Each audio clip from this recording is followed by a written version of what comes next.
কিছু রাত আছে যেখানে ঘুম আসে না, কিছু স্মৃতি আছে যেগুলো মরেও মরে না।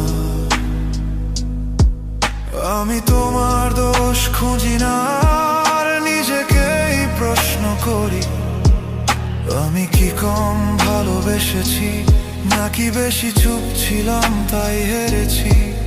যদি একদিন ফিরে তাকাও আমার নামটা মনে পড়লে, যেন আমি এখনো আছি একই জায়গায় একই নীরবতায়। আমি কাউকে দোষ দিইনি, ভালোবেসে হারানোটা মেনে নিয়েছি। শুধু মাঝে মাঝে মনে হয় আমি যদি একটু অভিযোগ করতাম। আমি অভিযোগ না বলা মানুষ,